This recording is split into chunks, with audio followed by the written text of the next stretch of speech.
রত্না দেবনাথ, পানিহাটির বিধায়িকা রত্না দেবনাথ বারুইপুর কাণ্ডের নির্যাতিতাকে বলেছিল যে আমার মেয়ের সাথে তুলনা করলে হবে না, আমার মেয়ে সুরক্ষিত জায়গা ছিল। ওই মেয়েটা বাড়িতে ছিল না রাস্তায় ছিল না কোথায় ছিল কে জানে। মানে আপনি এমএলএ পদটা শুধুমাত্র পদের জন্যই নিয়েছেন, আপনি জানেন না, খবর রাখেন না যে মেয়েটা রাস্তায় ছিল, তা রাস্তাটা সুরক্ষিত জায়গা নয়, রাস্তায় তাহলে মেয়েরা বেরোতে পারবে না। হ্যাঁ, কি বলতে চান আপনি? মানে আপনার মেয়েটা মেয়ে আর ওই মেয়েটা জানি না এরকম ব্যাপার, তাই তো? ওই মেয়েটা একটা বাচ্চা ছোট মেয়ে ছিল। এবং এই উত্তরে কংগ্রেসের সম্পাদক কি দিল, কিভাবে ধুয়ে দিল ওই রত্না দেবনাথকে, একটু শুনে নিন।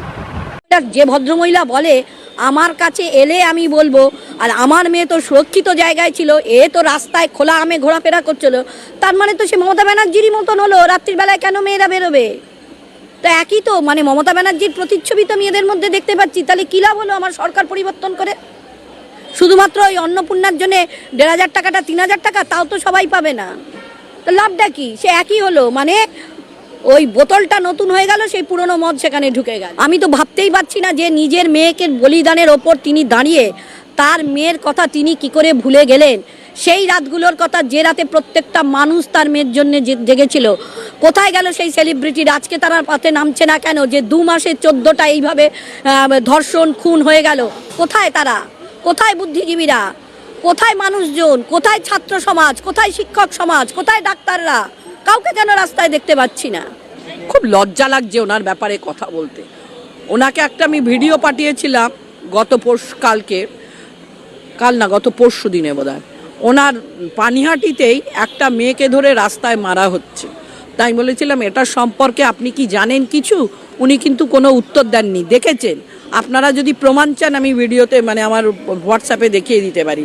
তা সেই ভদ্রমহিলা বলে আমার কাছে এলে আমি বলবো, আর আমার মেয়ে তো সুরক্ষিত জায়গায় ছিল, এ তো রাস্তায় খোলা আমে ঘোরাফেরা করছিল, তার মানে তো সে মমতা ব্যানার্জিরই মতন হলো। রাত্রিবেলায় কেন মেয়েরা বেরোবে? তো একই তো, মানে মমতা ব্যানার্জির প্রতিচ্ছবি তো মেয়েদের মধ্যে দেখতে পাচ্ছি। তাহলে কী লাভ হলো আমার সরকার পরিবর্তন করে?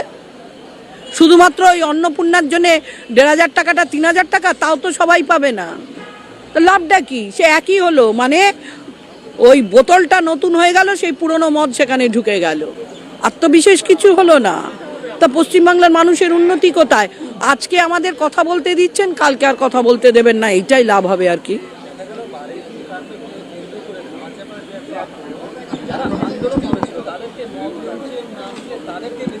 হ্যাঁ, ৩০ জন না ৪০ জনকে আপাতত ধরে নিয়েছে। না, এটাও আমি বলবো না যে পিটিয়ে খুন করাটা ভালো জিনিস। আইনের পথে চলবে। আইনকে আমরা কেউ হাতে নিতে পারি না, তার জন্য পুলিশ প্রশাসন আছে। পুলিশের কাজ হচ্ছে অভিযুক্তদের ধরা এবং তার বিরুদ্ধে অভিযোগটা প্রমাণ করা কোর্টের মধ্যে। এই নয় যে আমার রিভলভার দিয়ে তাকে গুলি করে মেরে দেওয়া, এটা কিন্তু পুলিশের কাজ নয়।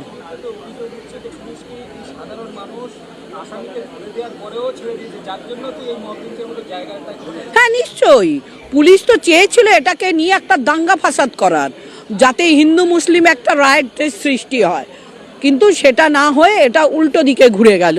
এই জন্যেই তাকে প্রভাস মণ্ডলকে মরতে হলো, কারণ প্রভাস মণ্ডল সত্যি কথাটা বলে দিত, এই আর কি, রাজসাক্ষী হয়ে যেত।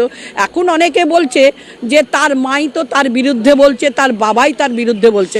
তাদের উদ্দেশ্যে বলে রাখি, ধনঞ্জয়ের ব্যাপারটা কিন্তু আপনারা ভুলে যাবেন না। ধনঞ্জয়ের ডেড বডিও কিন্তু তার মা বা তার বাড়ির লোক নিতে চায়নি। হয়তো বা কোথাও দুঃখ, হয়তো বা এই রাষ্ট্রের প্রতি তাদের ঘৃণা, যে আমি আমার ছেলেকে রাষ্ট্রের এই ঘৃণার প্রতি উৎসর্গ করে দিলাম, এটাও হতে পারে। যে সবটাই যে তার বাড়ি, আমার প্রত্যেকের বাড়িতেই স্বামী স্ত্রীতে ঝামেলা হয়, এর থেকে অনেক দোষী ব্যক্তিরা ঘুরে বেড়াচ্ছে, তার বাড়ির স্ত্রীর এমন কিছু এনেই যে সে বডি আনতে যাবে না।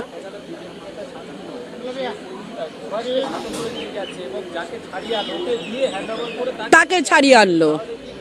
আমি তো বলছি এখানে আরএসএস এর বিজেপির যোগ রয়েছে, এটাকে ধামাচাপা দেবার জন্যেই কিন্তু প্রভাস মণ্ডলকে সরকারিভাবে খুন করা হলো, নট এনকাউন্টার। এটা আমি মনে করব এটা খুন। যদি এইটাই যদি হয়, তাহলে এখনও কেন হেমব্রমের একটা দোষী একটা ধরা পড়লো না? নেতাজি নগরের এইরকম দোষীরা এখনও ধরা পড়লো না কেন? এতই যদি সরকার বা পুলিশ প্রশাসন এতই সজাগ থাকে।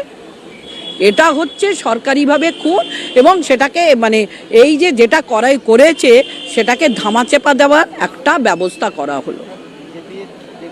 অভয়ের মা রত্না দেবনাথ তিনি যখন প্রার্থী হলেন সেখানে তার কারণ নিজেকে বাজারে কি বলবো বাজারের মানে বাজারজাত করার জন্য নিজেকে সেটা বলেছেন, কামিং ইলেকশনে তাকে জিততে হবে তার জন্য ভালো ভালো কথা বলেছেন, এছাড়া তো আর কিছু নয়।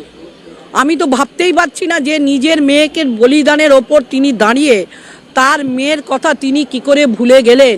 সেই রাতগুলোর কথা যে রাতে প্রত্যেকটা মানুষ তার মেয়ের জন্য জেগেছিল, কোথায় গেল সেই সেলিব্রিটির? আজকে তারা পথে নামছে না কেন? যে 2 মাসে 14টা এইভাবে ধর্ষণ খুন হয়ে গেল, কোথায় তারা? কোথায় বুদ্ধিজীবীরা? কোথায় মানুষজন? কোথায় ছাত্র সমাজ? কোথায় শিক্ষক সমাজ? কোথায় ডাক্তাররা? কাউকে কেন রাস্তায় দেখতে পাচ্ছি না। আবার কখনো অভিযোগ করছেন যে অভয়ের মা যে আমাকে ন্যায় বিচার দেওয়া হবে বলে দেওয়া হয়, সরকার আমাকে বিচার করতে পারে। উনি সরকারে, তা ন্যায় বিচার তো উনি আনবেন এবারেতে।